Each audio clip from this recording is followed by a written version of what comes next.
प्राकृतिक आपदा में सुधा डेयरी भी बहती गंगा में हाथ धो रही है। इससे 25,000 लीटर प्रतिदिन पानी सुधा डेयरी सर छोड़ती है। इस प्रकार थर्मल पाइपलाइन बिछा के गंडक में अपना विषैला पानी गिराता है। उसी प्रकार सुधा डेयरी को भी 4-5 साल पहले से पास है, डीएम से पास हो चुका है कि वो पाइपलाइन बिछाए और गंडक में गिराए, लेकिन ये मोनोपोली है सुधा डेयरी की। सुधा डेयरी प्रबंधक की बदमाशी है जो वो पानी पंचायतों में भेज रहा है। इस न्यूज के प्रायोजक हैं अफजल फर्नीचर। प्राकृतिक आपदा को रोकना भगवान के हाथ में है और भगवान ईश्वर ही प्राकृतिक आपदा को लाते हैं, ऐसा लोग का मानना है। लेकिन प्राकृतिक आपदा आने के बाद जब समस्या बनती है और लोग जब समस्या से जूझते हैं तो उस समस्या को दूर करना भगवान के हाथ में नहीं है बल्कि इंसानों के हाथ में ही है। कहा जाता है नेताजी को जब तक कान में जाकर के कहा नहीं जाता है तब तक वो सुनते नहीं है। समस्या साफ रूप से आपको हम बता दें, आपदा में अभी बरसात का मौसम चल रहा है, अगस्त का महीना है और जिसमें लगातार भारी वर्षा के कारण शहर से लेकर गांव तक डूब चुका है। हर जगह नाव चलने की स्थिति बनी हुई है। आपको बता दें कि बीते कुछ दिन पहले ही बाढ़ की विभीषिका समाप्त हो गई और उसके बाद बरसात की आफत लोग को झेलना पड़ रहा है। पहुंचे हैं हम शहर से सटे हुए कोल्हुआ पैगंबरपुर पंचायत में। कोल्हुआ पैगंबरपुर पंचायत का यह हिस्सा हाउसिंग बोर्ड में है जो दामोदरपुर एरिया को भी जोड़ता है और ग्रामीण क्षेत्र पंचायत का है। और यहाँ पे जो स्थिति बनी है वो स्थिति यह है कि ऊपर से बरसात का पानी और दूसरी तरफ सुधा डेयरी, जहाँ पे हजारों लोग काम तो अवश्य करते हैं लेकिन सुधा डेयरी अभिशाप बन गया है, क्योंकि वहाँ से निकलने वाला प्रतिदिन 10,000 से 15,000 लीटर केमिकल युक्त दूषित पानी अब लोगों के घरों तक प्रवेश कर चुका है। कई तरह के बीमारियों को आमंत्रित कर रहा है और ऊपर से जल जमाव की समस्या से लोग काफ़ी कठिनाइयों का सामना कर रहे हैं। यह स्थिति साफ रूप से देख पा रहे होंगे। जो यह समस्या है वो आज की नहीं है, यह जल जमाव की समस्या लगातार बनी रहती है और सुधा डेयरी को लेकर के लगातार लोग आक्रोशित भी रहते हैं, चूँकि वहाँ से जो दूषित पानी निकलता है उसका समाधान आज तक नहीं हो पाया। पानी की स्थिति देख सकते हैं, पानी पूरे तरह से काला पड़ा हुआ है। गंदगी युक्त यह पानी जब लोगों के घर में प्रवेश करता है तो आप समझ सकते हैं कि आखिर वो लोग किस प्रकार अपने जीवन को यापन करते होंगे। कुछ स्थानीय लोग हैं, उनसे भी हम बात करने की कोशिश करते हैं और जानने का प्रयास करेंगे कब से समस्या बनी और किस प्रकार यह समस्या लगातार बना हुआ है। ये समस्या लगातार आपको लगभग 10 साल से ऊपर से ही बना हुआ है और ये दूषित पानी सदातपुर से होते हुए, सुधा डेयरी का सदातपुर से होते हुए, चौबेटोला होते हुए और गांधीनगर से होते हुए पानी पूरा आज कोल्हुआ पंचायत के तरफ से गुजर रही है। इस पानी को रोका जाए और नहीं तो फिर जनप्रतिनिधि लोग मिल करके इसको समस्या का समाधान किया जाए। और वार्ड नंबर 9, 7, 6 सारा का पानी इधर से ही निकल रहा है, गांधीनगर के द्वारा होते हुए कोल्हुआ पंचायत से होते हुए जा रही है दामोदरपुर की तरफ। कहाँ तक ये पानी पूरा मतलब फैला हुआ है? ये पानी पूरा आपको पूरे पंचायत में, कोल्हुआ पंचायत से लेकर के आपको गांधीनगर, गरम चौक, ये हाउसिंग बोर्ड जो सटे हुए वो पूरा मस्जिद चौक, ये सब पूरे में पहुंचा हुआ है ये दूषित पानी। जनप्रतिनिधि का आपने जिक्र किया, तो क्या लगता है जनप्रतिनिधि की भूमिका इस समस्या को लेकर के कभी सार्थक नहीं रही क्या? कभी सार्थक नहीं रही जनप्रतिनिधि। अभी हमारे एक जो हमारे भाई साहब है जो मुखिया के प्रत्याशी हैं, इन्होंने इस पे आवाज़ उठाई है और हमेशा भी उठा रहे हैं। समझी कि नहीं? लगातार ये समस्या बनी हुई है, तो इसको लेकर के कभी जनप्रतिनिधि के बीच आप लोग गए या नहीं? कितने बार गए, बहुत बार कहा गया। जनप्रतिनिधि लोग हमेशा देखते ही हैं कि यहाँ लोग पानी से हर साल परेशान हो जाते हैं। इसके लिए कोई समस्या जनप्रतिनिधि कोई नहीं निकाल रहे हैं। क्या परिचय हुआ आपका? मेरा नाम मोहम्मद इरशाद हुआ। घर कोल्हुआ पंचायत में है, बैरिया। जनप्रतिनिधि की भूमिका जब सार्थक हो तो हो सकता है कि समस्या का निदान लाजमी है होना, लेकिन इसके करने के लिए इच्छा शक्ति की जरूरी होती है।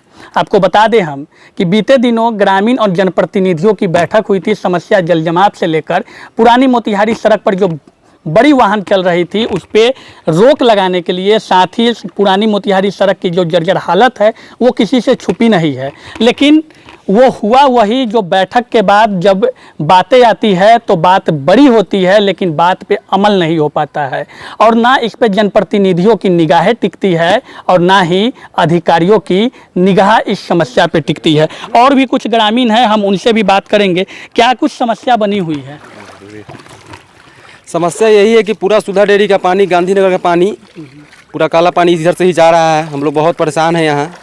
सब रोड में इतना पानी लगा हुआ, कमर भर, जाने का रास्ता कहीं से है नहीं, और पूरा हर जगह का पानी इधर से ही आ रहा है। हम लोग के घर तक पानी पहुँच गया है, रोड तक। ऐसा स्थिति कभी नहीं हुआ था, जो स्थिति हम लोग को इस बार देखना पड़ रहा है। बहुत प्रॉब्लम है यहाँ। क्या परिचय हुआ आपका? मेरा नाम रवि कुमार हुआ। तो बिल्कुल जो मुखिया उम्मीदवार हैं यहाँ के, उनका लगातार इस चीज़ को लेकर के पहल की जा रही है। आपको हम बात बता दें कि शहर से सटे हुए पैगंबरपुर कोल्हुआ पंचायत, दामोदरपुर पंचायत और सदातपुर पंचायत का कुछ हिस्सा पूरी तरह से जलमग्न हो चुका है। सबसे प्रमुख कारण कि जो सुधा डेयरी का दूषित पानी निकल रहा है, जो सदातपुर NH 57 कन्वर्ट जो पुल है उसके नीचे से होकर के यह पानी सदातपुर पंचायत, कोल्हुआ पैगंबरपुर पंचायत और दामोदरपुर पंचायत के कई हिस्सों को प्रभावित कर चुका है। लगातार लोग समस्या को झेल रहे हैं। निजाम जी हमारे साथ है, पंचायत स्वघोषित मुखिया उम्मीदवार हैं। क्या कहेंगे समस्या को? सर, एक तो ये प्राकृतिक आपदा है, और इसी प्राकृतिक आपदा में सुधा डेयरी भी बहती गंगा में हाथ धो रही है। कहने को तो उनके पास 4 गाड़ी अवेलेबल है कि पानी जो है से वहाँ से उठाकर दूसरे जगह पर उनको फेंकना है, लेकिन वो ऐसा कर नहीं रहे हैं।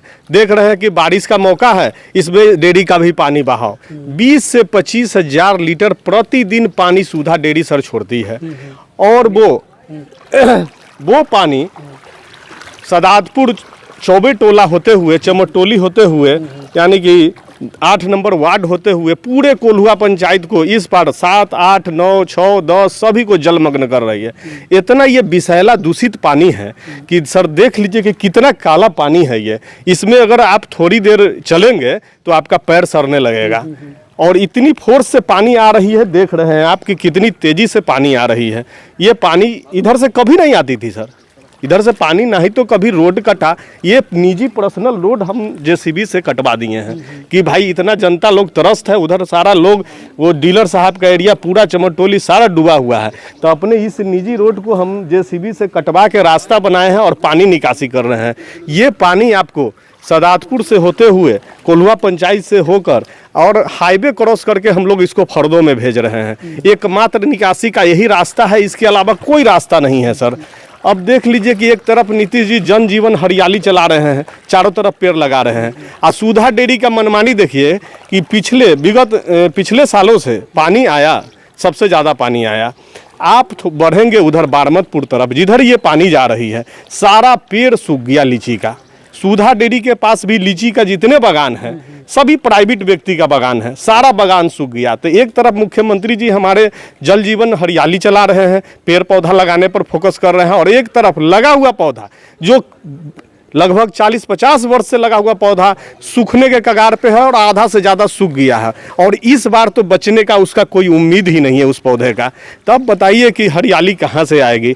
ये विषैला पानी है। जिस प्रकार थर्मल पाइपलाइन बिछा के गंडक में अपना विषैला पानी गिराता है, उसी प्रकार सुधा डेयरी को भी 4-5 साल पहले से पास है, DM से पास हो चुका है कि वो पाइपलाइन बिछाए और गंडक में गिराए। लेकिन ये मोनोपोली है सुधा डेयरी की, सुधा डेयरी प्रबंधक की बदमाशी है जो वो पानी पंचायतों में भेज रहा है। उधर आबादी नहीं है, जिधर सुधा डेयरी है का चौर है जिसमें विषैला पानी उसका रहता है, उधर आबादी नहीं है, लेकिन वो पानी उसमें छोड़कर पूरे आबादी वाले क्षेत्र में 20 से 25 हजार घर प्रभावित है इससे। अब सोचिए कि क्या होगा, ये नया बीमारी आएगा इससे, कितना जहरीला पानी है।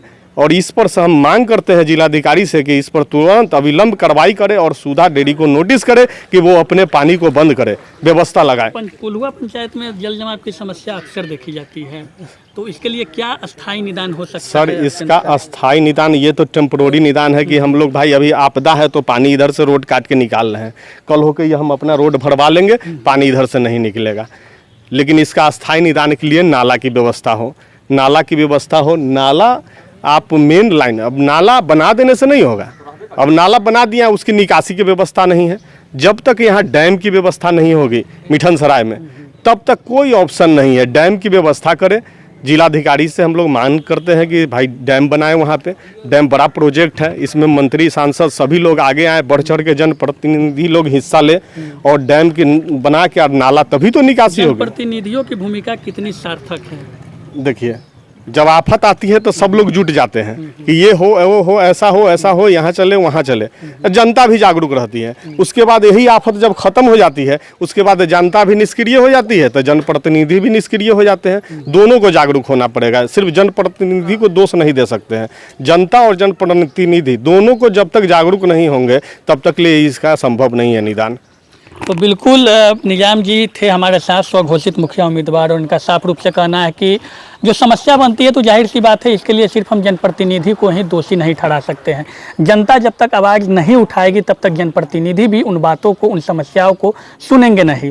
लेकिन जब जनता जागरूक होती है तो जनप्रतिनिधि भी उनके साथ आगे आते हैं, लेकिन जब समस्या खत्म हो जाती है तो जनता भी सो जाती है और ऐसे में जनप्रतिनिधि भी पूरी तरह से निष्क्रिय हो जाते हैं। हालांकि समस्याएं आती भी है और चली भी जाती है, लेकिन इसका अस्थायी निदान कब तक हो पाएगा, कब तक कोल्हुआ, पैगंबरपुर, दामोदरपुर और सदातपुर पंचायत को जलमग्न जो हो जाती है, जो जल जमाव की समस्या बनी रहती है, उससे निजात कब तक मिल पाएगा, ये आने वाला समय बता।